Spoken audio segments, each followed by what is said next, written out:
Jesus was saying, it's not on again, off again for me. My Father's house is my business. It's why I came. They rebuked Jesus. Why have you done this? Don't you know? Your dad and I, your father and I, we've been searching anxiously for 3 days. It's in that solitary moment we have of Christ's childhood. He destroys the secular sacred divide. He looked at his mom and said, let's just make this clear.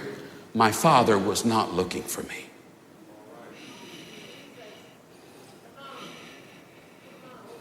I appreciate Joseph, but my father was not looking for me.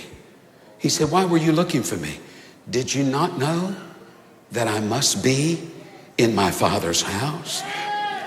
For you, Mary and Joseph, this house is a place you're going to come once a year for Passover feast. But me, this is my business. This is who I am. For you, you're going to come one time a year. The mandatory feasts were 3, maybe 3 times a year. But for me, it's not a 3-time-a-year thing. You're going to go back to your real living. But for me, this is my Father's business. Jesus was saying, it's not on again, off again for me.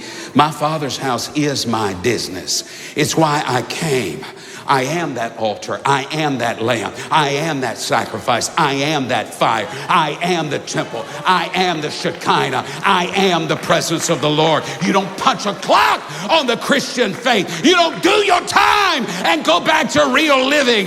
It's not only the Father's house. You are the Father's house. You are the temple of God. You are the church made flesh. You are the only Jesus people are going to know. Too many view God's presence as a visitation. It's not a visitation, it's a habitation. Whew. There's no divide between the secular and the sacred. Do you know, can I just stop and say, I wish somebody would have told me that in my 20s. When I was working those 100-hour weeks and I was around people that were frazzled, that didn't have anything in their lives, I wish somebody would have told me that was not the world, that was my harvest field. I wish someone would have told me that professionalism is not a mask that we wear to hide the light of God. I wish somebody had told me that every place I went, I was the only light people would ever see. Whew. Oh my, oh, I feel the Holy Ghost in this right now. I wish somebody would have told me that I didn't have to rely on the prayer of my pastor, but that I could lay hands on the sick and they could recover. I wish somebody would have told me that I didn't have to bring them to church for them to have a touch of God, but right then and there I could take them by the hand. I wish somebody would have told me that was as holy as this church is, where I was coming in contact with people that needed God. Mind the gap. There shouldn't be a divide between the secular and the sacred. Mind the gap. That's the distance between the potential and the kinetic, between you moving into your future or standing stationary on life's platform. It's a pure heart. It's one of obedience. It's an undivided life. Give me Jesus. Give me Jesus. I don't want anyone else. Need anything else. You're my one thing. Because the first thing is always the one thing. And who's first? What's first in our lives? She'd been coming to the London Tube Station for 5 years. The embankment, Northern Line, the waterside. Station lies in the shadow of that Big Ben Tower, Westminster Abbey, Parliament. From 07 to 12, 27 to 2012, she came faithfully, worshipfully. Every day, she could be seen on the same bench, doing nothing, for hours, sitting, listening to 3 words repeated time and again throughout the day. As that train approached, that voice would boom, mind the gap. Others may not have heard that reticular formation where we can screen out things in our lives. We can filter out things that we don't realize are there. Others may no longer have heard those 3 words, but she did. And every word brought comfort to her soul. Why she did that for 5 years was anyone's guess, until like so much in this 3rd millennium, it went missing. And the analog was replaced with the digital. And the message to mind the gap was changed with other recorded voices. And then people discovered why Dr. Margaret McCullum made her daily pilgrimage to that station. Because that voice that kept saying mind the gap was that of her late husband, an actor named Oswald Lawrence.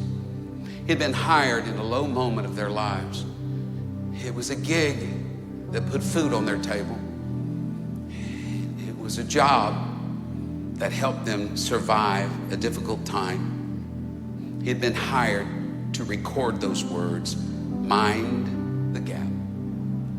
And after he passed, nothing else would bring her comfort than to go where she could listen to his voice, mind the gap. But in the fall of 2012, she came to that station. The voice was no longer heard. It was other voices, many different voices recording that message to mind the gap. She petitioned one after another. Finally, her petition landed at the transit authority, and they took pity on her, and they gave her a tape of her late husband saying, mind the gap. But then they did one better. They asked her, where did you go to listen to his voice? And she identified that certain station on the embankment. And on the northern line at the embankment station, they restored her husband's voice. So in all of the hundreds of stations in the underground, if you want to hear the voice of Oswald Lawrence, you go to that one station. A love story. That's what everyone called it, a love story. But folks, it's a love story that we need. We need to be reminded to mind the gap. You remember that old song, there's a voice calling me from an old rugged tree saying closer, closer. There's a gap here. We got to get closer. Don't let so much distance build up between the church and your home, between your public and private spheres, between what you deem secular and sacred, between your hearing and your doing. Draw me nearer. Isn't that what the message of those old songs? Draw me nearer, precious Lord. Because Isaiah discovered in the throne room, the nearer you get to God, the more effective you're going to be in this world. Here am I, Lord, send me. Father Abraham said to that rich man, I wish I could get a message across, but I can't, because there is a great gulf fixed between the rich man in hell and the world. There's a chasm that's grown too wide to cross over. Hear me carefully, child of God, before that tiny gap grows any larger, before it becomes a chasm, a great gulf that nobody can cross over. I hear a voice saying, come a little closer. You need to mind the gap.